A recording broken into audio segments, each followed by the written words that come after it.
Hello everyone, welcome to online study YouTube channel. Online study YouTube চ্যানেলে তোমাদের সবাইকে স্বাগত। তোমাদের জন্য একটি গুরুত্বপূর্ণ আপডেট জিডিএস এর তরফ থেকে।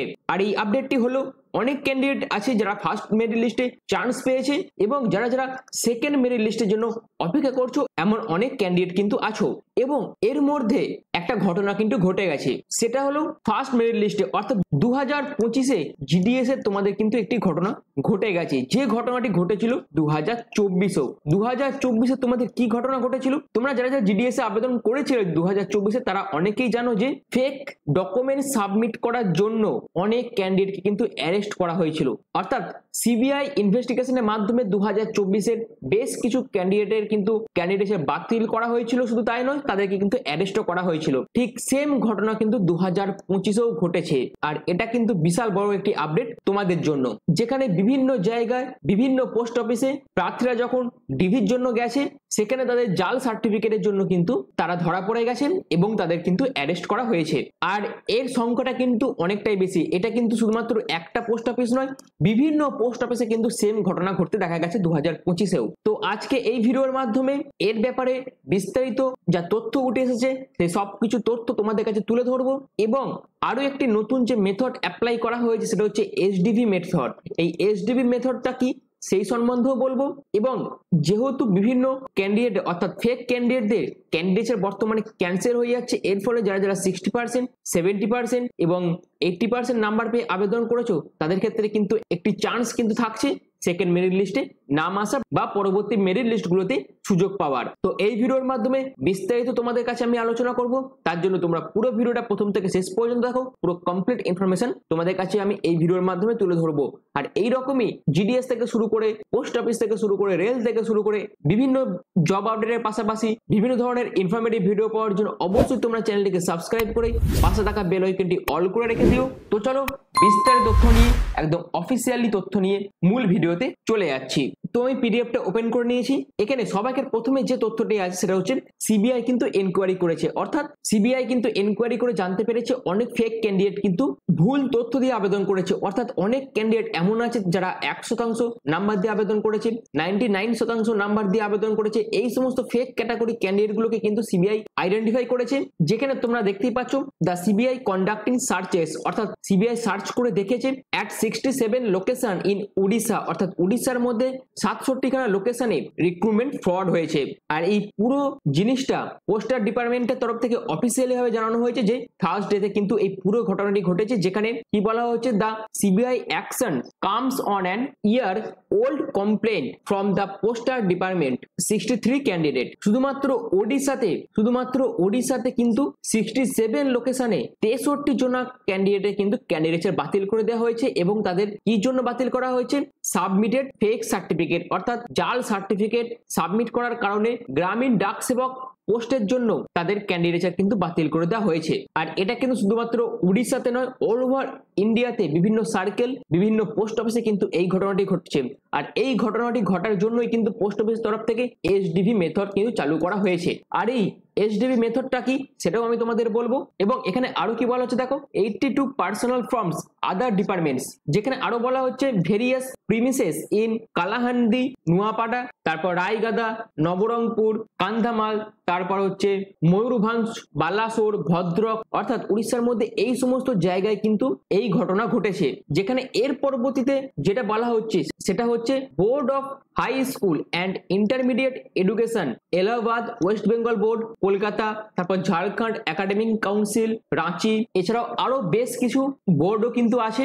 এছাড়াও অল ওভার ইন্ডিয়ার আরো বেশ কিছু বোর্ড আছে। এবং সেই সমস্ত বোর্ডের যে মার্কশিট আছে এবং যে সার্টিফিকেট গুলো আছে, সেইগুলো কিন্তু সিবিআই কি করছে না, বিস্তারিতভাবে চেক করছে। কারণ যেহেতু উড়িষ্যার মধ্যে এই ঘটনাটি ঘটে গেছে, এই জন্য সিবিআই প্রতিটি বোর্ডকেই কিন্তু তাদের নজরে রাখছেন। কারণ যেহেতু তারা এই ইনভেস্টিগেশনটি করছে, আর তাদের এই ইনভেস্টিগেশন করার পিছনে বিস্তারিত প্রসেস থাকে, আর সেই প্রসেসের মধ্যে কিন্তু এই সমস্ত বোর্ডগুলো আছে।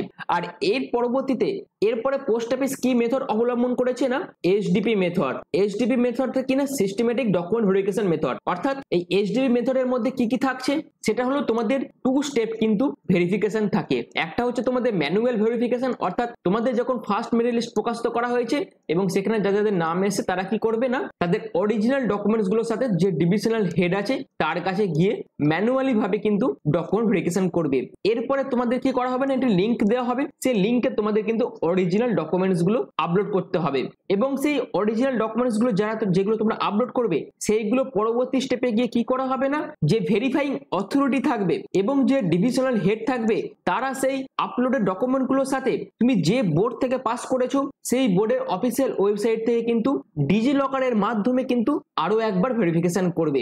মেইন জায়গা হচ্ছে এটাই, অর্থাৎ একজন ক্যান্ডিডেট অর্থাৎ একজন ফেক ক্যান্ডিডেট কি করছে, সে একটি জাল সার্টিফিকেট বানিয়েছে এবং সে ফার্স্ট স্টেপ ভেরিফিকেশনটি কমপ্লিট করে নিয়েছে, কারণ সেখানে তো সে বুঝতে পারবে না ডিভিশনাল হেড ওটা ফেক না অরিজিনাল, সেই জন্য সে ফার্স্ট স্টেপ ভেরিফিকেশনে পাস করে গেল। এবার যখন তাকে বলা হচ্ছে তোমার ডকুমেন্টস তুমি আপলোড করো, সে যখন ওই ফেক ডকুমেন্টস আপলোড করছে স্ক্যান করে, তখন ডিভিশনাল হেড এবং ভেরিফাইং অথরিটি ডিজি লকারের মাধ্যমে তুমি যে বোর্ড থেকে ওই ক্যান্ডিডেট যে বোর্ড থেকে পাস করার যে ফেক সার্টিফিকেটটা আপলোড করেছিল সেই বোর্ডে গিয়ে অর্থাৎ সেই বোর্ডের অফিসিয়াল ওয়েবসাইটে যাচ্ছে এবং ডিজি লকারের মাধ্যমে যখন ভেরিফিকেশন করছে, অর্থাৎ সেখানে রোল নাম্বার এবং রেজিস্ট্রেশন নাম্বার দিয়ে যখন সার্চ করছে, তখন সেই প্রার্থীর আর মার্কশিট এবং সার্টিফিকেট কিন্তু পাওয়া যাচ্ছে না সেই অফিসিয়াল ওয়েবসাইট থেকে। এর ফলে তারা কি ভাবছে না সেটি হচ্ছে একদম জেনুইন ক্যান্ডিডেট, এর ফলে সে ফেক না জেনুইন ক্যান্ডিডেট সেটা কিন্তু স্পষ্টভাবে বোঝা যাচ্ছে। যদি সে জেনুইন ক্যান্ডিডেট হয় তবে তার অরিজিনাল যে সার্টিফিকেট সেটা সেই ডিজি লকারের মাধ্যমে অফিসিয়াল ওয়েবসাইট থেকে তারা দেখতে পাবে এবং ভেরিফিকেশনটি কমপ্লিট করে নিতে পারবে। আর সে যদি ফেক ক্যান্ডিডেট হয় তার ডকুমেন্টস কিন্তু অফিসিয়াল ওয়েবসাইট থেকে তারা দেখতে পাবে না এবং ডিজিটালি ভাবে তারা কিন্তু ভেরিফিকেশনও করতে পারবে না।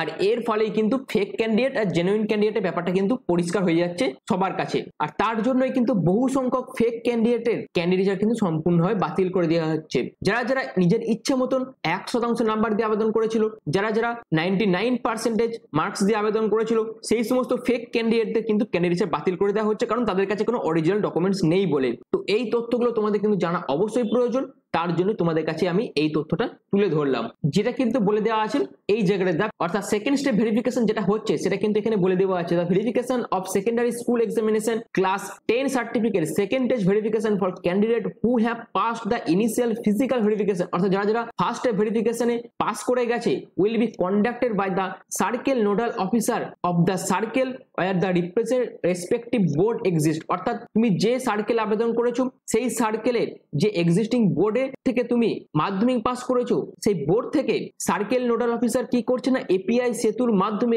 ডিজিটাল লকারের মাধ্যমে অফিসিয়াল ওয়েবসাইট থেকে তোমাদের কিন্তু অরিজিনাল ডকুমেন্টস গুলো ভেরিফাই করছে। আর সেই ভেরিফিকেশনের টাইমে যাদের ডকুমেন্টস ডিজি লকারের মাধ্যমে অফিসিয়াল ওয়েবসাইট থেকে পাচ্ছে না অর্থাৎ ভেরিফিকেশন করতে পারছে না, তখনই তাদের কিন্তু ক্যান্ডিডেট বাতিল করে দেওয়া হচ্ছে এবং তাদের কিন্তু ফেক ক্যান্ডিডেট হিসেবে গণ্য করা হচ্ছে।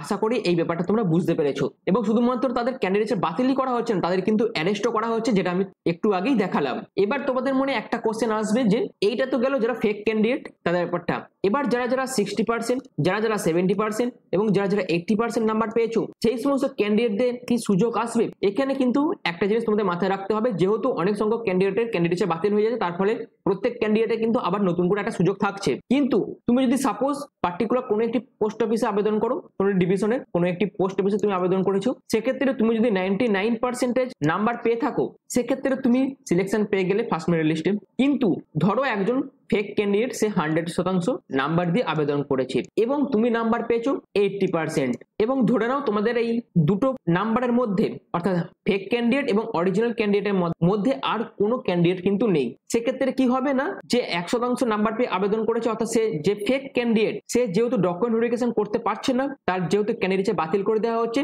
সে কিন্তু আর সুযোগ পাবে না। এর ফলে কে সুযোগ পাবে? যে 80% নাম্বার পেয়েছে তার সুযোগ কিন্তু থাকছে। একই রকম ভাবে সে যদি 60% নাম্বার পাতো তার সুযোগ থাকতো এখানে সিলেকশন হয়ে যাওয়ার। এরপর ধরো সাপোজ এখানে তিনজন ক্যান্ডিডেট আছে, কে যে ফেক ক্যান্ডিডেট যে 80% বা 60% নাম্বার পেয়েছে এবং মাঝখানে আরেকজন ক্যান্ডিডেট আছে যে 85% নাম্বার পেয়েছে। এর ফলে কি হবে, যে 85% নাম্বার পেয়েছে তাকে ডাকা হবে ডকুমেন্ট ভেরিফিকেশনের টাইম, যদি সে উপস্থিত না হতে পারে তখন আবার ডাকা হবে 80% যে নাম্বার পেয়েছে বা 60% যে নাম্বার পেয়েছে তাকে। এইরকম ভাবে কিন্তু তোমাদের প্রতিটি পোস্ট অফিস অনুযায়ী, প্রতিটি পোস্ট অনুযায়ী এবং প্রতিটি ডিভিশন অনুযায়ী কিন্তু সিলেকশনের জন্য যে মেরিট লিস্ট সেটা কিন্তু প্রকাশিত করা হয়ে থাকে। আশা করি এই ব্যাপারটা তোমরা বুঝতে পেরেছো। কিন্তু এটা ধরে রাখো প্রত্যেক 60%, 70%, 80% নাম্বার যারা যারা পেয়েছে তাদের কিন্তু সুযোগ থাকছে সিলেকশন পাওয়ার, যার কারণ যেহেতু অনেক সংখ্যক ক্যান্ডিডেটের বাতিল করা হচ্ছে। এরপর চলো তোমাদের আরেকটি তথ্য আমি দিয়ে রাখি, সেটি হলো তোমাদের ডিভিশন অনুযায়ী কেমন কি কাট অফ গেছে। সাপোজ ধরো এখানে ইউআর ক্যাটাগরি ক্যান্ডিডেট 97 চান্স পেয়েছে। এবার যখন সেকেন্ড মেরিট লিস্ট প্রকাশিত করা হবে তখন কি দেখা যাবে না এই ডিভিশনে বা এই পোস্ট অফিসে সেকেন্ড মেরিট লিস্টে কত কাট অফ যাবে, 95 থেকে 96% কাট অফ কিন্তু দেখা যাবে। অর্থাৎ যারা যারা এই নাম্বার পেয়ে এই ডিভিশনে বা এই পোস্ট অফিসে আবেদন করেছো তারা ভিডিওটি হয়তো দেখলেন, সেক্ষেত্রে তারা বুঝতে পেরে গেল তাদের নাম সেকেন্ড মেরিট লিস্টে আসবে কি আসবে না। এরকম ভাবে তোমাদের যে পরবর্তী 5খানা মেরিট লিস্ট প্রকাশিত করা হবে সেই 5খানা মেরিট লিস্টে তোমাদের কিন্তু 2 থেকে 1% নাম্বার কিন্তু তোমরা কম দেখতে পাবে। অর্থাৎ তোমাদের কিন্তু কাট অফ কমিয়েই কিন্তু পরবর্তী মেরিট লিস্ট গুলো প্রকাশিত করা হবে। এবং তোমাদের আমি যেটা বললাম, অনেক ক্যান্ডিডেট কিন্তু ডকুমেন্ট ভেরিফিকেশনে যাবে না, অনেক ফেক ক্যান্ডিডেট যাতে ক্যান্ডিডেটের বাতিল করে দেওয়া হবে, এই সবের কারণে বহু সংখ্যক ক্যান্ডিডেট কিন্তু ক্যান্ডিডেটের বাতিল হয়ে যাবে। এখানে তোমাদের 921খানা মতন ফার্স্ট মেরিট লিস্টে কিন্তু সুযোগ পেয়েছে এবং তোমরা এর পরবর্তী দেখবে সেকেন্ড মেরিট লিস্টও কিন্তু প্রায় একই সংখ্যক ক্যান্ডিডেটের মেরিট লিস্ট কিন্তু প্রকাশিত করা হয়েছে। কি কারণে প্রকাশিত করা হচ্ছে না, যেহেতু এই মেরিট লিস্ট যখন প্রকাশিত করা হচ্ছে এর মধ্যে বহু ফেক ক্যান্ডিডেট আছে যাদের ক্যান্ডিডেটে বাতিল করা হয়েছে এবং বহু ফেক ক্যান্ডিডেট আছেন যারা ডিবিতে যায়নি, সেক্ষেত্রেও তাদেরকে ক্যান্সেল করে দেওয়া হয়েছে। আর তার ফলে যে শূন্য পদগুলো ক্রিয়েট হয়ে থাকবে, অর্থাৎ যে ভ্যাকেন্সি গুলো থাকবে সেগুলোকে ফুলফিল করার জন্য কিন্তু তোমাদের আবার সেকেন্ড মেরিট লিস্ট প্রকাশিত করা হবে এবং সেখানে কিন্তু তোমরা percentage of marks cut off হিসেবে কম দেখতে পাবে। এই ছিল পুরো আপডেটটা, যেটা আমি তোমাদের এই ভিডিওর মাধ্যমে বিস্তারিত বলে দিলাম। আশা করি তোমাদের কাছে পুরো বিষয়টা ক্লিয়ার হয়ে গেছে। এবার আসি তোমাদের মেরিট লিস্ট কবে প্রকাশিত করা হবে। তোমাদের সেকেন্ড মেরিট লিস্ট খুব শীঘ্রই অর্থাৎ 14 থেকে 15 এপ্রিলের মধ্যে প্রকাশিত করা হতে পারে। অর্থাৎ স্পেসিফিক্যালি এই দুটো ডেটই বলছি, অর্থাৎ এই দুটো ডেটের মধ্যেই বেরোবে তা না, এর আগেও বেরোতে পারে, এর পরেও বেরোতে পারে। অর্থাৎ তোমাদের ধরে রাখতে হবে 14 থেকে 15 এপ্রিলের মধ্যেই কিন্তু সেকেন্ড মেরিট লিস্ট প্রকাশিত করা হয়ে যাবে, এটা কিন্তু কনফার্ম। এবার তোমরা যারা যারা পোস্ট অফিস জিডিএস 2025 আবেদন করেছো তারা অবশ্যই কমেন্ট সেকশনে কমেন্ট করবে তারা ক্লাস 10তে কত পার্সেন্টেজ মার্কস পেয়েছো, কোন ডিভিশনে আবেদন করেছো এবং তোমার ক্যাটাগরি কি, এইটা অবশ্যই তোমরা কমেন্ট সেকশনে কমেন্ট করে দিও। আশা করি আজকের যে টপিক ছিল সেই টপিকের যাবতীয় ইনফরমেশন যেগুলো ছিল সেগুলো সবই তোমাদের কাছে আমি তুলে ধরেছি। আশা করি তোমরা পুরো বিষয়টা বুঝতে পেরেছো এবং তোমাদের কাছে পুরো বিষয়টা ক্লিয়ার হয়ে গেছে। যদি ভিডিওটা তোমাদের ভালো লেগে থাকে, যদি ভিডিওটা তোমাদের ইনফরমেটিভ মনে হয়, তাহলে এই ধরনের রেগুলার ইনফরমেটিভ ভিডিও পাওয়ার জন্য অবশ্যই তোমরা চ্যানেলটিকে সাবস্ক্রাইব করে পাশ থাকা বেল আইকনটি অল করে রেখে দিও। তো এখনের মতন এইটুকুই। পুরো ভিডিওটা প্রথম থেকে শেষ পর্যন্ত দেখার জন্য তোমাদের অসংখ্য ধন্যবাদ।